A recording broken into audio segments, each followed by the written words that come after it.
So, very good evening to everyone. I will talk about the center of fear in the body. Body में भय का केंद्र क्या है? तुम्हें मालूम है ह्यूमन बॉडी में भय का केंद्र क्या है? तुम सोचोगे कि फियर एक इमोशन है और वो हार्ट से निकलता होगा या कहीं माइंड में बैठा होगा। ऊपर माइंड तो खैर अब माइंड की लोकेशन तो नहीं कह सकते, कहीं ब्रेन में बैठा होगा, ठीक है, या हार्ट में है। कहाँ है? मैं तुम्हें बताऊँ, ये नाभि में है। कहाँ है? नाभि में। तुम्हें जान के आश्चर्य होगा कि भय का केंद्र नाभि में होता है। मैं तुम्हें ये भी बता देता हूँ कि जो मणिपुर चक्र है वो भय से सर्वाधिक प्रभावित होता है। जैसा कि तुम जानते ही होगे, नाभियों सारी की सारी नाड़ियाँ जितनी बॉडी में है वो कंसंट्रेट, या वो कह सकते हो वो एक जुड़ करके एक कॉन्ग्लोमरेट बनाती हैं, जो कि आपकी नाभि है। ठीक है, वो कहाँ बना रही है? नाभि में सारी नाड़ियाँ जुड़ी हुई हैं। नाभि ही भय का केंद्र है।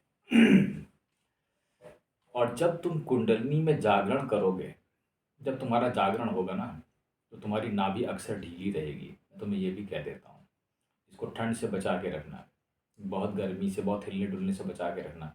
क्योंकि जब कुंडलिनी एक्टिवेट होती है तो ये थोड़ी सी ढीली पड़ती है। बॉडी के सारे चैनल्स जो है ना, जितनी भी नाड़ी सब ढीले हो जाते हैं। दे आर नॉट सो, उतने वो मजबूत नहीं रहते। ठीक है, जैसे कि एक नॉर्मल आदमी में होते हैं, क्योंकि उनको हायर स्टेट्स में जाने के लिए वो थोड़ा सा ढीला किया जाता है कुंडलिनी के द्वारा। अब ये कैसे पता लगेगा कि जो फियर का सेंटर है वो कुंड ये मणिपुर नाभि है या कोई मणिपुर चक्र ही है? देखो, जब तुम किसी चीज़ से एकदम से भय खाओगे कहीं भी, तो तुम देखोगे सबका पहला इम्पैक्ट जो है तुम्हारे पेट में आएगा, तो तुम्हारे हार्ट में नहीं आएगा। तुम इसको इस बारे में गौर करना। तुम इसको गौर से सुनो और गौर से समझो। जब तुम्हें कोई भी ऐसी अप्रत्याशित, मान लो तुम्हारे सामने शेर आएगा एकदम से, तो कई लोगों को कहेंगे टॉयलेट और ये आ गई, लेटरिन लग गई। कारण है कि नाभि एकदम से ढीली हो जाती है। ठीक है, तो भय कहाँ पकड़ रहा है? भय नाभि में पकड़ रहा है।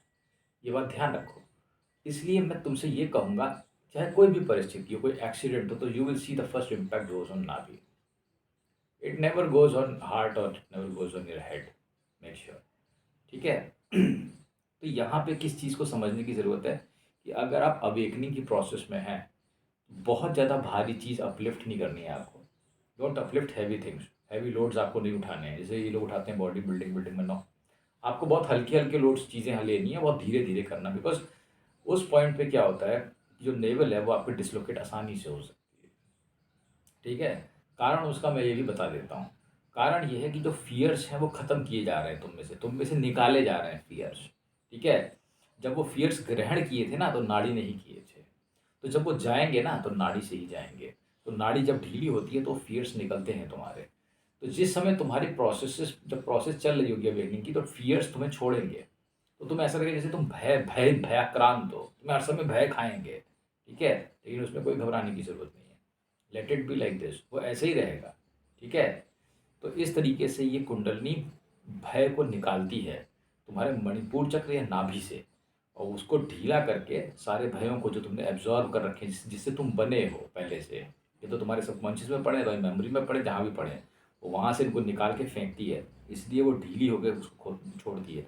इसीलिए जितना भी भय का है जो सेंटर है, वो नाभि आ जाती है, वो सीधे खींचती है तो तुम सारे फियर्स को अपने पास। ठीक है, क्योंकि वहाँ पे एक तो सेंटर है वो सारी की सारी नाड़ी इसका। ठीक है, चलिए, hope you have understood that.